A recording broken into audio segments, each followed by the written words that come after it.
ప్రపంచంలో అందరికంటే పెద్ద వెధవెవరో తెలుసా? తన ఇంటికి దరిద్రం వస్తే దేవుణ్ణి తిట్టేవాడు, కష్టం వస్తే ఏడ్చేవాడు. మన జీవితంలో ఒక చిన్న సమస్య రాగానే నాకే ఎందుకు కష్టం, దేవుడు నాకు అన్యాయం చేశాడు, నా వల్ల కావట్లేదంటూ ఏడవటం ఈ జనరేషన్కి ఒక అలవాటుగా మారిపోయింది. నిజం ఏంటంటే మీకు వచ్చిన కష్టం ఒక శాపం కాదు, అదొక సాలిడ్ రియాలిటీ చెక్. కానీ మీరు మాత్రం దాన్ని ఇబ్బందిగా చూస్తూ విక్టింగ్ కార్డ్ ప్లే చేస్తూ కూర్చుంటున్నారు. సమస్య మీ జీవితంలో లేదు, మీ మైండ్ సెట్ లో ఉంది.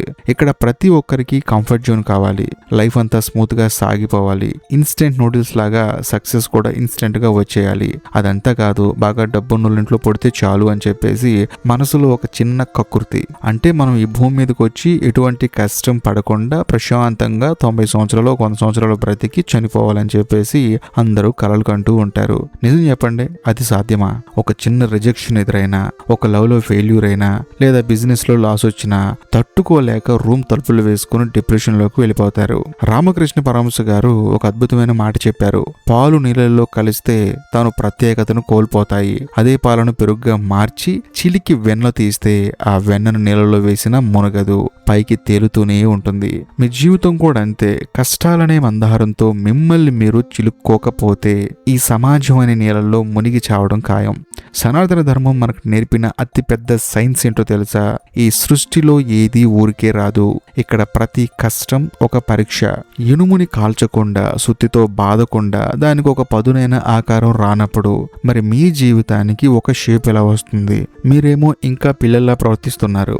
వయసు పెరుగుతుంది కానీ బుద్ధి పెరగట్లేదు. చిన్నపిల్లవాడికి చాక్లెట్ ఇవ్వకపోతే నేల మీద పడి ఎలా ఏడుస్తాడో, మీకు నచ్చినట్లు పరిస్థితులు మారకపోతే మీరు కూడా అలాగే గొడవ చేస్తున్నారు. ఈ అపరిపక్వత, ఈ స్వార్థమే ఈ రోజు మీ ఎదుగుదలని ఆపేస్తున్న అతి పెద్ద సమస్య. ఈ రోజుల్లో మనందరం ఒక భ్రమలో బ్రతుకుతున్నాం. ప్రతి ఒక్కడు తానేదో తోపు అనుకుంటాడు, కానీ ఒక చిన్న సమస్య రాగానే పేక మేడలా కూలిపోతాడు. ఎందుకంటే వాడి ఎమోషన్స్ మీద వాడికి కంట్రోల్ లేదు. ఆఫీసులో బాస్ ఒక మాట అన్నా, ఇంట్లో అనుకున్నది జరగపోయినా వాళ్ళ మైండ్ ఖరాబ్ అయిపోతూ ఉంటుంది. కానీ మీరు బాధపడినంత మాత్రాన, మీ సంతోషం ఖరాబ్ అయినంత మాత్రాన మీ చుట్టూ ఉన్న పరిస్థితులు ఎప్పటికీ మారవు కదా. మారాల్సింది మీ లోపల ఉన్న మీ ఆలోచన విధానం మాత్రమే. రామకృష్ణ పరమహంస గారు ఒక అద్భుతమైన సత్యాన్ని చెప్పారు. నువ్వు నదిలో ఈదాలి అనుకుంటే మొసళ్ళు ఉన్నాయని భయపడి ఒడ్డును కూర్చుంటే లాభం లేదు. ఆ మొసళ్ళ నుంచి ఎలా తప్పించుకోవాలో, ఎలా ఎదురించాలో నేర్చుకోవాలి. కానీ మీరు మాత్రం సమస్యలు చూసి పారిపోతున్నారు. మన ధర్మం మనకు నేర్పిన కర్మ సిద్ధాంతం కూడా ఇదే చెప్తుంది. కష్టాలు అనేవి నిన్ను నాశనం చేయడానికి రావు, నీలో దాగి ఉన్న అజ్ఞానాన్ని, అహంకారాన్ని కాల్చేసి నిన్ను పవిత్రం చేయడానికి వస్తాయి. దాన్ని ఒక తపస్సులా స్వీకరించడం మానేసి నా బతికింతే అని చెప్పేసి కూర్చుంటే మీ మానసిక బలహీనతకి ఇంతకు మించిన నిదర్శనం ఏముంటుంది? ఇక్కడ ఇంకో విచిత్రమైన సైకాలజీ ఉంది. దాన్నే డిఫెన్స్ మెకానిజం అంటారు. అంటే మనం చేసే తప్పుల్ని మనం ఎప్పటికీ ఒప్పుకోము. బిజినెస్ లో లాస్ వస్తే పార్ట్నర్ మోసం చేశాడంటాం, ఎగ్జామ్ లో ఫెయిల్ అయితే క్వశ్చన్ పేపర్ టఫ్ గా వచ్చిందంటాం, జీవితం నాశనం అవుతుంటే దేవుడు నాకు సహకరించలేదు అని చెప్పేసి పనికి వాళ్ళని కబుర్లు చెప్తాం. ధర్మం ఎప్పుడు ఏం చెప్తుందంటే నిన్ను నువ్వు ప్రశ్నించుకో. నిన్ను నువ్వు ప్రశ్నించుకున్న తర్వాత నీకు నువ్వు సమాధానం జెన్యూన్ గా చెప్పుకుంటే మాత్రం నీ జీవితం ఆటోమేటిక్ గా సెట్ అయిపోవడం స్టార్ట్ అవుతుంది. అలా కాకుండా వేరే వాళ్ళని, పరిస్థితులని, భగవంతుడిని, నీ చుట్టూ ఉన్న మనుషుల్ని, వాళ్ళందరినీ నిందించడం వల్ల నీ జీవితం మీద నీకు క్లారిటీ ఉండదు. అసలు ఈ నిరంతర అశాంతి, ఈ నిరంతర ఆవేదన మన జీవితంలోకి ఎందుకు ఎంట్రీ ఇస్తున్నాయో మీకు తెలుసా? దానికి ఒకటే రీజన్, ఇన్స్టంట్ గ్రాఫికేషన్. మీకు ప్రతిదీ ఇప్పుడే ఈ క్షణమే జరిగిపోవాలి. క్లిక్ అంటే ఫుడ్ డెలివరీ అయినట్లు, లైక్ కొడితే నోటిఫికేషన్ వచ్చినట్లు మీ లైఫ్ సెటిల్మెంట్లు, మీ సక్సెస్లు కూడా స్పీడ్గా వచ్చేయాలి. ఓపిక అనేది ఈ జనరేషన్ నిఘంటువులోనే లేదు. మన ధర్మం మనకి సహనం అనే ఒక పరమౌషధాన్ని ఇస్తే మీరేమో దాన్ని పాతకాలపు ముచ్చటగా పక్కన పడేశారు. ఫలితం చిన్న వెయిటింగ్ పీరియడ్ వచ్చినా సరే మీ మైండ్ విలవిల్లాడిపోతుంది. యాంగ్జైటీ మిమ్మల్ని చంపవదలు పడేస్తుంది. మీ అపరిపక్వతకు కారణం మీ అతి పెద్ద స్వార్థం. రామకృష్ణ గారు అభ్యుదయ భావాలతో ఒక లోతైన సత్యాన్ని ప్రవచించారు. నువ్వు ఎప్పుడైతే కేవలం నేను, నా సుఖం, నా స్వార్థం అని ఆలోచిస్తావో అప్పుడే నువ్వు ఒక సంకుచితమైన గదిలో బంధించబడతావు అని. ఆ గదిలో గాలి ఆడదు, కాంతి రాదు, మీ బంధాలు ఎందుకు ముక్కలైపోతున్నాయో కూడా మీకు తెలియదు. సో ఈ నేను అనే అహంకారం చావకపోవడం వల్లే ప్రతి చిన్న విషయానికి పక్కవాడి మీద అసంతృప్తి, ప్రతి చిన్న లోపానికి స్వార్థానికి బంధాలు తెంచుకోవడం, అవతలి వ్యక్తి మీ స్వార్థానికి లొంగనప్పుడు మీకు కోపం వస్తుంది. ఆ కోపమే మిమ్మల్ని ఒంటరి వాళ్ళని చేస్తుంది. ఈ సమాజంలో చాలా మంది పెంచుకుంటున్న ఇంకో పెద్ద ఇల్యూషన్ ఏంటంటే బాహ్య ప్రపంచాన్ని మార్చేయాలని పిచ్చి ఆరాటం. గాలిలో పొల్యూషన్ని మార్చాలి, రోడ్డు మీద మనుషుల్ని మార్చాలి, పక్కింటి వాడి ప్రవర్తన మార్చాలి, కానీ తనను తాను మాత్రం మార్చుకోడు.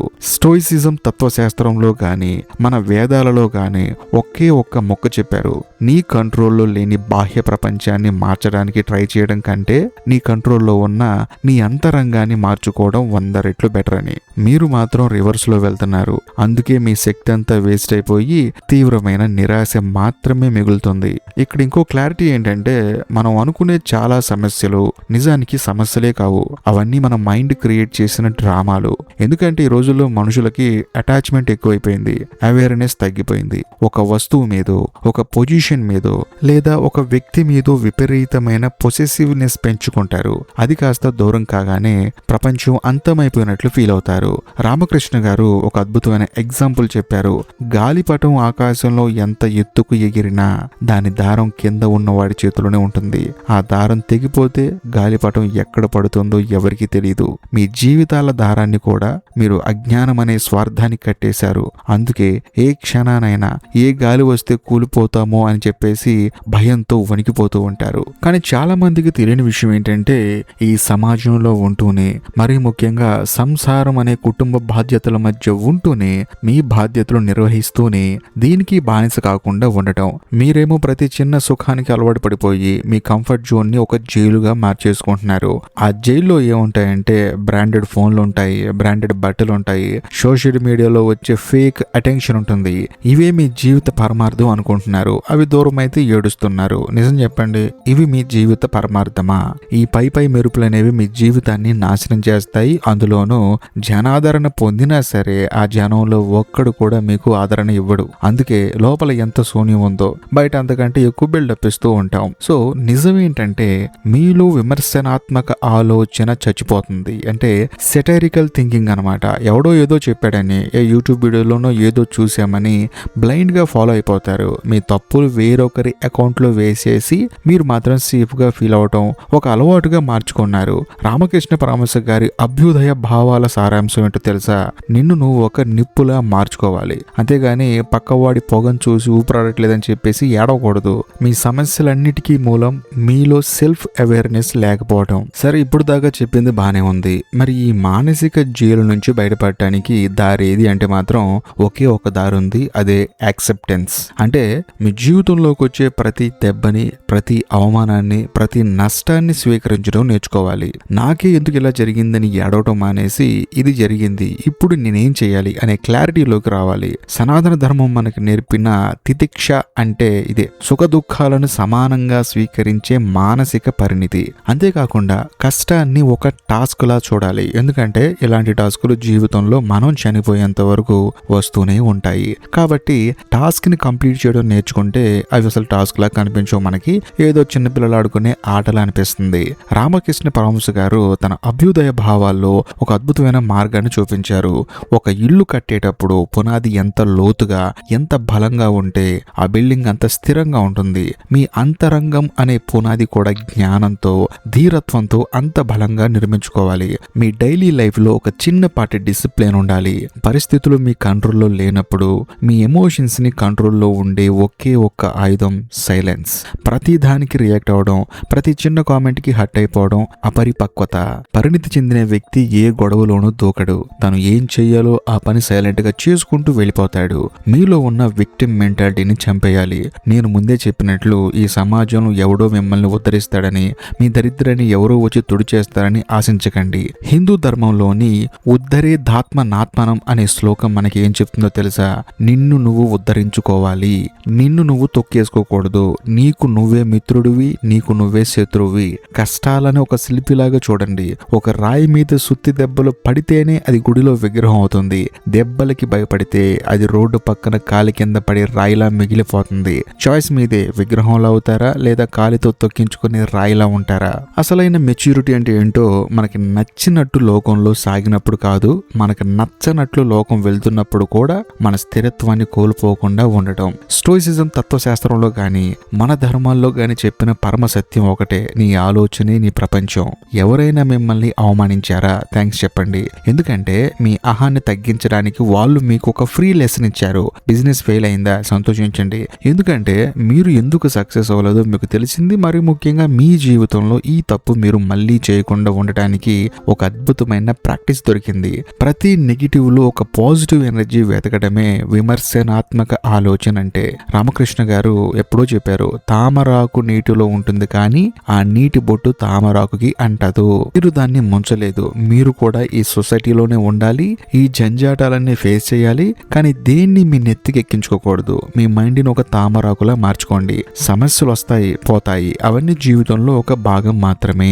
జీవితమే సమస్య కాదు అనే క్లారిటీ మీకు రావాలి. ఈ క్లారిటీ ఎప్పుడైతే వస్తుందో అప్పుడు మీ చుట్టూ ఉన్న మనుషులు వాళ్ళ ఫేక్ ఒపీనియన్లు మిమ్మల్ని ఏమీ చేయలేవు. మీలో ఉన్న ఇన్స్టెంట్ గ్రాఫికేషన్ పిచ్చిని వదిలించుకోవాలంటే మీరు ప్రకృతిని గమనించాలి. ఒక విత్తనం నాటిన వెంటనే అది మరుసటి రోజుకే మహావృక్షం అయిపోదు. దానికి ఎండ కావాలి, వాన కావాలి, గాలి కలసి రావాలి. మన పెద్దలు పూర్వీకులు అందుకే వాళ్ళు సహనానికి అంత వాల్యూ ఇచ్చారు. మీ లైఫ్ లో వచ్చే వెయిటింగ్ పీరియడ్ ని ఒక వేస్ట్ టైం లా చూడకండి. అదొక ప్రిపరేషన్ టైము. దేవుడు మిమ్మల్ని ఒక పెద్ద సామ్రాజ్యానికి రాజును చేయాలనుకున్నప్పుడు దానికి తగ్గ ట్రైనింగ్ ఇవ్వకుండా డైరెక్ట్ గా సింహాసనం మీద కూర్చోబెడితే మీరు కుప్పకూలిపోతారు.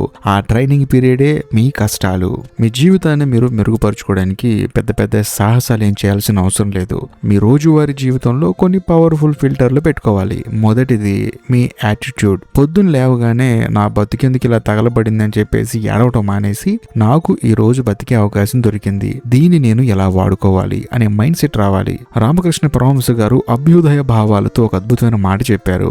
నువ్వు చీకటి గదిలో కూర్చొని చీకటి చీకటి అరిస్తే ఆ చీకటి పోదు. ఒక చిన్న అగ్గిపుల్ల వెలిగిస్తే చాలు, చీకటి పారిపోతుంది. మీ జీవితంలో జ్ఞానం అనే అగ్గిపుల్ల వెలిగించండి. మీ చుట్టూ ఉన్న సమస్యల చీకటి దానంతట అదే మాయమైపోతుంది. నిజమేంటంటే ఈ రోజు నుంచి మీరు మీ విక్టిమ్ కార్డ్ ని ముక్కలు ముక్కలుగా చింపి డస్ట్బిన్ లో పడేయాలి. సనాతన ధర్మం మనకి నేర్పిన అత్యున్నత జీవన విధానం ఏంటంటే ప్రతి మనిషిలోనూ ఆ పరమాత్మ స్వరూపం ఉంది. అంటే అనంతమైన శక్తి మీ లోపల దాగి ఉంది. మిమ్మల్ని ఎవరో తొక్కేస్తున్నాడని, సిస్టమ్ బాలేదని సాకులు చెప్పడం ఆపండి. మీ కష్టాల వెనుక ఒక దైవికమైన ప్లాన్ ఉందనే సత్యాన్ని నమ్మండి. సమస్య రాగానే మోకాళ్ళ మీద పడి ఏడవటం కాదు, మీ వెన్నుముకను నిటారుగా ఉంచి నిలబడటం నేర్చుకోండి. మీ మెచ్యూరిటీ లెవెల్స్ ఎప్పుడు బయటపడతాయో తెలుసా? మీ బంధువులు, స్నేహితులు మిమ్మల్ని మోసం చేసినప్పుడు కూడా వాళ్ళపై పగ పెంచుకోకుండా, సరే వీళ్ళ పాత్ర నా జీవితంలో ఎంతవరకే అని స్మూత్ గా లైట్ తీసుకొని ముందుకు వెళ్ళినప్పుడే. సో ఈ ప్రయాణంలో మీ మైండ్ ని ఎప్పుడూ ఒక పదునైన కత్తిలో ఉంచుకోవాలి. ఎవరైనా మిమ్మల్ని తక్కువ చేసి మాట్లాడితే ఆ మాటల్ని మీ హృదయానికి తీసుకెళ్ళకండి, మీ కాళ్ళ కింద వేసి తొక్కేయండి. మీకంటే తక్కువ స్థాయి మైండ్ సెట్ ఉన్న వాళ్ళ ఒపీనియన్ల కోసం మీ విలువైన కాలాన్ని, మీ విలువైన ప్రశాంతతని వేస్ట్ చేసుకోకండి. రామకృష్ణ గారు చెప్పినట్లు గాలి వీచినప్పుడు పడిన ఆకులు ఎటో కొట్టుకుపోతాయి, కానీ బలమైన వృక్షం మాత్రం అక్కడే నిలబడుతుంది. మీరు ఆకులాగా కొట్టుకుపోతారా లేదా వృక్షంలాగా నిలబడతారా అనేది ఈ క్షణం మీరు తీసుకునే నిర్ణయం మీద ఆధారపడింది. మనం ప్రతిరోజు గుడికి వెళ్తాం, సనాతన ధర్మం గురించి గొప్పలు చెప్పుకుంటాం, కానీ ప్రాక్టికల్ లైఫ్ లోకి వచ్చేసరికి మాత్రం జీరో అయిపోతాం. రామకృష్ణ గారు ఒక అల్టిమేట్ ట్రూత్ చెప్పారు. పుస్తకాల్లో రాసిన పద్ధతులు చదివితే సరిపోదు, ఆ పుస్తకాన్ని గట్టిగా పిండితే అందులోంచి ఒక చుక్క నీరు కూడా రాదు. అలాగే కేవలం మాటలు చెప్తే జ్ఞానం రాదు, దానిని కర్మలో చూపించాలి. మీ జీవితాన్ని మెరుగుపరుచుకోవడం అంటే రోజుకో కొత్త మోటివేషన్ వీడియో చూడటం కాదు, మీ లోపల ఉన్న స్వార్థాన్ని, బద్ధకాన్ని రోజుకో గ్రాము చొప్పున చంపేయటం. మీకొచ్చే ప్రతి కష్టం, ప్రతి నష్టం మిమ్మల్ని ఆధ్యాత్మికంగా, మానసికంగా అప్గ్రేడ్ చేయడానికి దేవుడు రీసెట్ చేసిన ఒక అద్భుతమైన టైం. దాన్ని గుర్తించకుండా ఇంకా చిన్నపిల్లలా ఏడుస్తూ కూర్చుంటే కాలం మిమ్మల్ని చాలా దారుణంగా తొక్కేసుకుంటూ వెళ్ళిపోతుంది. మీ జీవితానికి మీరే శిల్పి. ఈ రోజు నుంచి మీ థాట్ ప్రాసెస్ మార్చండి. కష్టం వస్తే భయపడకండి, రా చూసుకుందాం, నన్ను ఎంతవరకు బలంగా మలుస్తావో నీ ఇష్టం అని మీ కష్టానికే ఛాలెంజ్ విసరండి. పరిణితి చెందిన వ్యక్తిగా మారటానికి ఇదే సరైన సమయం. చివరగా రేపు మీ శవాన్ని శ్మశానానికి తీసుకెళ్తున్నప్పుడు ఈ రోజు మీరు పడుతున్న టెన్షన్లు, ఈ ఫేక్ రిలేషన్స్, ఈ సోషల్ మీడియా లైక్లు ఇవేవి మీతో రావు. అక్కడ కాలేది కేవలం మీ శరీరం మాత్రమే కాదు, మీ అపరిపక్వత కూడా. సో మీతో వచ్చేది కేవలం మీరు సాధించిన అంతర్గత స్థిరత్వం, మీ జ్ఞానం మాత్రమే. ఈ క్షణం నుంచి విక్టింగ్ కార్డ్ ప్లే చేయటం ఆపండి, బాధ్యత తీసుకోండి, ఎదగండి. ఈ వీడియో కనుక మీకు నచ్చినట్లయితే లైక్ చేయండి, షేర్ చేయండి. ఈ వీడియోపై మీ అభిప్రాయాన్ని మాత్రం ఖచ్చితంగా కామెంట్ చేయండి, ఎందుకంటే మీ కామెంట్ కోసం నేను వెయిట్ చేస్తూ ఉంటాను. ఇంకా ముఖ్యంగా ఇప్పటికీ మీరు మన ఛానల్ని సబ్స్క్రైబ్ చేసుకోకపోతే సబ్స్క్రైబ్ చేసి బెల్ ఐకాన్ ప్రెస్ చేయండి. బాయ్.